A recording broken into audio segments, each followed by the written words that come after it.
मैं अपने सभी वैसे छात्र जिन्होंने सपना तो पाला, जिनमें कुछ करने का और बेहतर रूप से शैक्षणिक वातावरण की अपेक्षा रखे थे, मैं उन सभी बच्चे जिन्होंने अपने एग्जाम से उड़ान के इस कोर्स को पूरा किया है या फिर अपने को एलिजिबल या उत्तीर्ण पाया है, मैं उन सभी का हार्दिक स्वागत करता हूं, अभिनंदन करता हूं कि मेरी इच्छा है कि हम कोचिंग करें और बेहतर लाइन चुन सकें।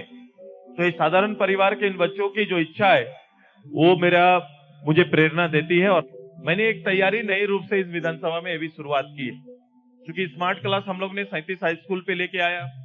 अभी मैं एमओयू करने जा रहा हूं 25 मिडिल स्कूल में भी, जो पोषक क्षेत्र में आते हैं, हाई स्कूल के जो नजदीक आते हैं, जिनमें छात्र छात्राओं की संख्या ज्यादा है, उनको कनेक्ट करने की कोशिश कर रहे हैं। आज 25 मिडिल स्कूल का भी हम लोग प्लान शुरू करेंगे, एमओयू करेंगे। चारों ब्लॉक में स्मार्ट बोर्ड लगाकर उनको पढ़ाई देंगे, पढ़ाई की शुरुआत करेंगे, ताकि आगे वो जब हाई स्कूल्स में जाएंगे तो निश्चित रूप से उसके बहुत सपोर्टिंग उनको मिलेगा, उनको एक सकारात्मक वातावरण वहां पर मिलेगा और तेजी से वो अध्ययन जो उनके लिए उपयुक्त होगा उसको कैच कर पाएंगे, पकड़ पाएंगे।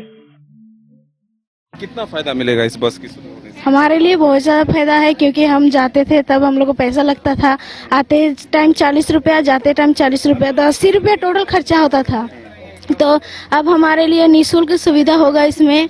और एक तो आप अगर घर में अगर है तो मम्मी पापा को भी बोल सकते हैं कि सेफ्टी से हम लोग जा रहे हैं, और सेफ्टी से भी आ भी सकते हैं। और हमारे लिए अच्छी बात है कि हम लोग ये अपना बस पाए, इसके लिए हम लोग अच्छे से पढ़ाई कर सकते हैं, अच्छा अपना मकसद से तक जा सकते हैं। कभी आपने सोचा था कि इस तरह के पहल भी हो सकते हैं, बस में मुफ्त सफर करने का सुविधा भी मिल सकता है? नो, ये तो नहीं सोचा था। अगर प्राइज है ये? हाँ, सरप्राइज तो है। इसके लिए थैंक्स कहेंगे? हाँ, थैंक्स कहेंगे। किसको कहेंगे? सुदेश सर को। सुदेश सर। क्या नाम है आपका? उषा कुमारी। आप किस क्लास में? बीए पार्ट 1 में ग्रेजुएशन कर रहे हैं अभी। बेटियों को अक्सर रोका जाता है कि घर से बाहर मत जाओ, सुरक्षित नहीं है। इस बस से कितना फायदा होगा और कितना सुरक्षित महसूस कर रहे हैं? बहुत ज़्यादा सुरक्षित महसूस कर रहे हैं इस बस में। हम लोग के लिए मतलब कि बहुत दिक्कत होता था पहले, मतलब कि माँ बाप सोचते हैं कि बेटी है, घर के बाहर जाएगी तो सेफली नहीं आ सकती है।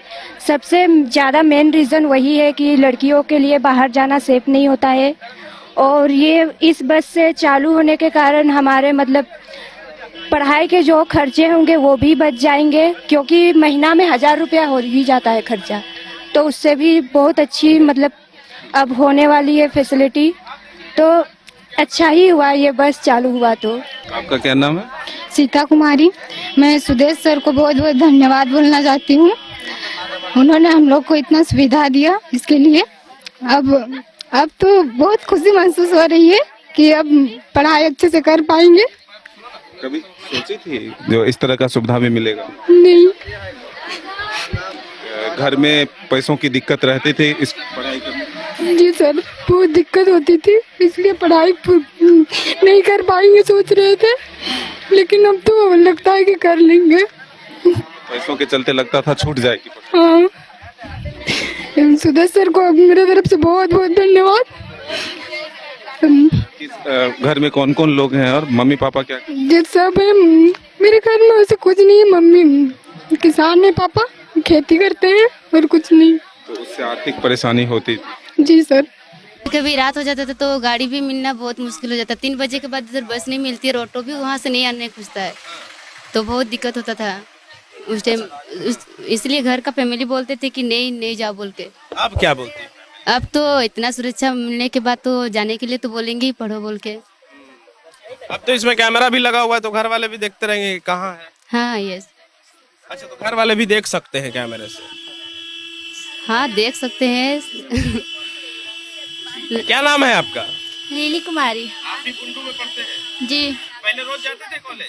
नहीं, डेली तो नहीं जाते थे, कभी कभार जाते थे। और आप? अब डेली जाएंगे ना, सुविधा हो गया तो। एक चीज हम जानना चाह रहे थे कि आप लोग का फैमिली बैकग्राउंड क्या है, उससे हमको समझ में आएगा कि कितना मुश्किल होता है एक गांव की छात्रा को कॉलेज जाना। सर, हम लोग फैमिली ग्राउंड में हम लोग 7 बहन हैं और पापा भी नहीं है और भाई भी नहीं है। तो घर कैसे चल रहा है? सर ऐसे ही खेती बाड़ी करते हैं और खेती बाड़ी करके ऐसे ही थोड़ा बहुत काम उम होता है तो करते हैं और ऐसे ही चलते हैं।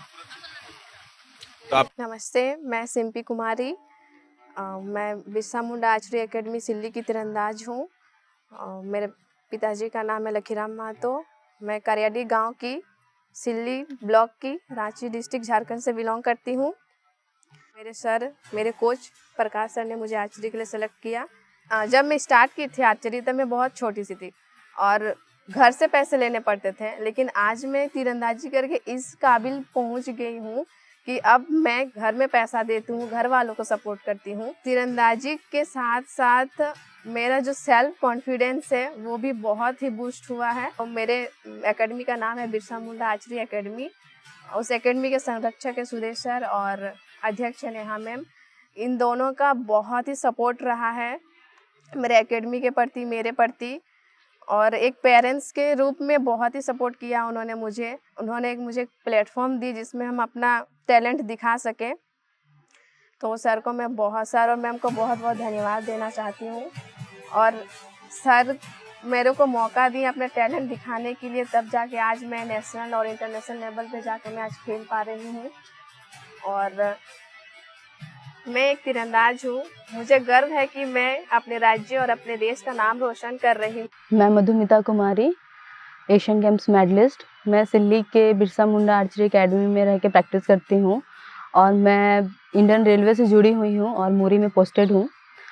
सबसे पहले मैं अपने बारे में ये बताना चाहती हूँ कि मैं 2008 से आर्चरी स्टार्ट की हूँ और तब मैं 12 साल की थी और तब से लेके आज तक लगातार मेरा आर्चरी से जुड़ी रही हूँ मैं। और कम से कम 10 से 15 साल लग गए मुझे ये अचीव करने में और यहाँ तक आने में।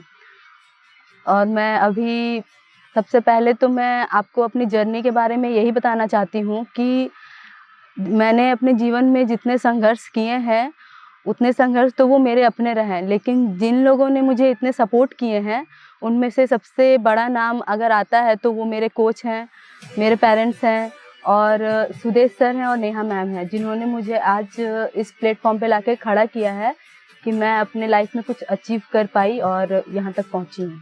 मैं बिल्कुल 1 क्लास से लेकर ग्रेजुएशन तक एक सरकारी स्कूल को हमने ज्वाइन किया और पॉर्जर गर्ल्स हाई स्कूल से मैंने 10th की, सिल्ली कॉलेज सिल्ली से मैंने ग्रेजुएशन किया।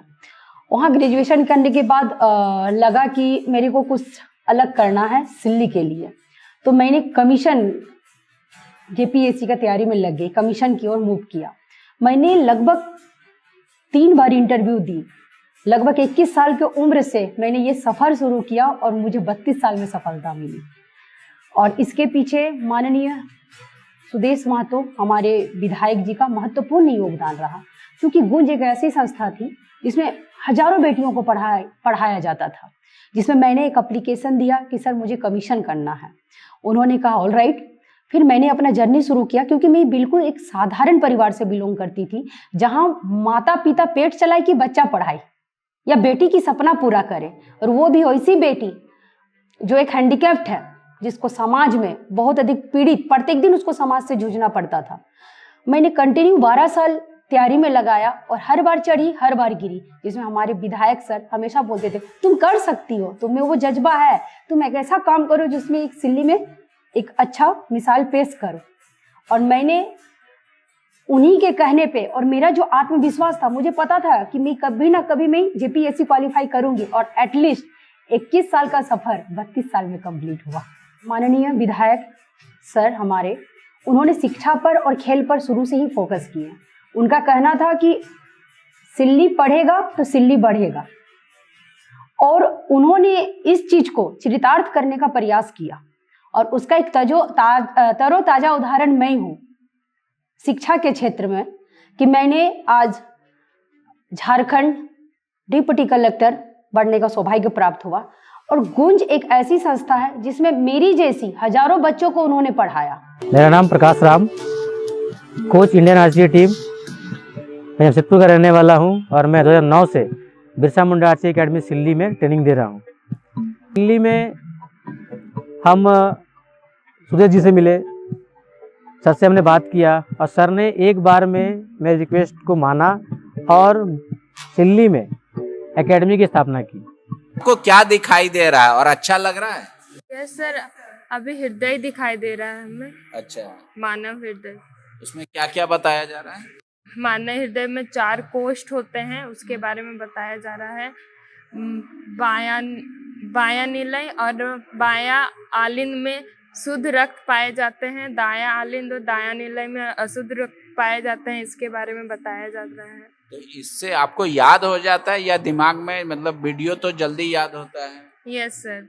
और क्या फायदा हो रहा है इससे? सर, हम जैसे बुक में पढ़ते हैं तो उसमें हमें बस पिक्चर दिखता है, उसको हम अच्छे से महसूस भी नहीं कर पाते हैं और वो 3D पिक्चर भी नहीं होता है ना, और ये बिल्कुल 3D पिक्चर है, इसीलिए हम इसे अच्छे से देख पा रहे हैं। और ये राउंड भी हो रहा है 360 डिग्री पे, इसीलिए हम इसके चारों तरफ के पार्ट को अच्छे से देख पा रहे हैं, अच्छे से समझ पा रहे हैं। पूरा ग्रामीण परिवेश वंचित रह जाता था। केवल सबल परिवार जो 8 से 10% है, जिनके बच्चे मीडियम में पढ़ते हैं और जिनमें परिवार में ये क्षमता है, वही बच्चे आगे इस सब की सुविधाएं प्राप्त करते हैं और अपना इनके कोचिंग सेंटर के गाइड में अपना भविष्य सुनिश्चित कर पाते हैं। तो एक बड़ी आबादी, 90% से ऊपर की आबादी चाह के भी वहां पहुंच नहीं पाते, तो इनके लिए एक अवसर क्रिएट करना था, मेरे मन में चल रहा था। और मैंने कुछ इस तरह से संस्था से और खासकर मैंने सोचा कि जब तक ऐसे परिवेश में कोचिंग। झारखंड के सारे सरकारी स्कूल स्मार्ट हो सकते हैं, वहां भी अत्याधुनिक स्मार्ट क्लासरूम, तमाम उपकरणों से भरा साइंस लैब और यूनिफॉर्म पहने स्मार्ट बच्चों से भरा हुआ क्लासरूम हो सकता है, यदि इरादा गूंज एनजीओ जैसा हो तो। पहले यह तस्वीरें देखी, आंखों में किसी वीडियो गेम सा दिखने वाला बॉक्स पहने बच्चे, हृदय में खून के संचार को दर्शाती मूविंग फोटो और कतारबद्ध होकर प्रार्थना सभा में बैठे स्मार्ट बच्चे। यह नजारा किसी महंगे कॉन्वेंट स्कूल का नहीं है, बल्कि प्रोजेक्ट गर्ल्स स्कूल सिल्ली का है।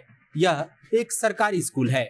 सिल्ली के इस स्कूल ने आमतौर पर सरकारी स्कूलों को लेकर बनी तमाम नकारात्मक अवधारणाओं को तोड़कर यह साबित किया है कि इरादा नेक हो तो गुणवत्तापूर्ण शिक्षा के प्रयास अनेक हो सकते हैं। सिल्ली के इस स्कूल को स्मार्ट बनाने में गूंज एनजीओ का बहुत बड़ा योगदान है।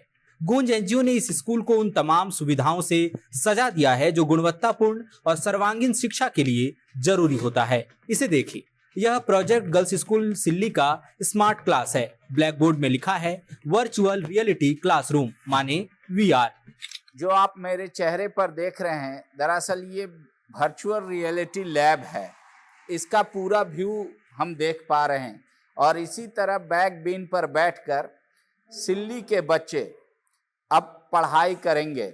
बच्चों ने आंखों के सामने जो उपकरण पहन रखा है उसको VR बॉक्स कहते हैं, वर्चुअल रियलिटी बॉक्स।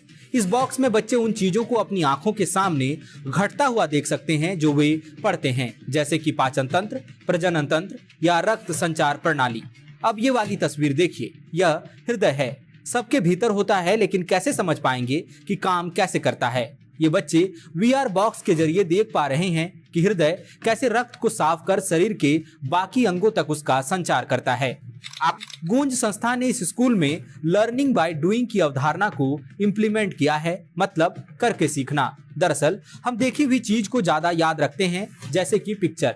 हम सिनेमा हॉल में शाहरुख खान की कोई फिल्म देखकर कैसे हूबहू घर आकर बता देते हैं, ठीक वैसे ही वर्चुअल रियलिटी क्लास कठिन से कठिन पाठ को भी इन बच्चों के लिए आसान बना देती है। आने वाला समय रोबोटिक्स और कोडिंग का है। प्रतिभा किसी खास जगह, समुदाय या भाषा की मोहताज नहीं होती। सरकारी स्कूलों में पढ़ने वाले ग्रामीण बच्चे भी रोबोटिक्स और कोडिंग सीखने की काबिलियत रखते हैं। सिल्ली के इस सरकारी स्कूल में गूंज एनजीओ की मदद से बच्चों को रोबोटिक्स पढ़ाया जा रहा है, कोडिंग सिखाई जा रही है। अत्याधुनिक साइंस लैब में बच्चे लर्निंग बाय डूइंग से सीख रहे हैं।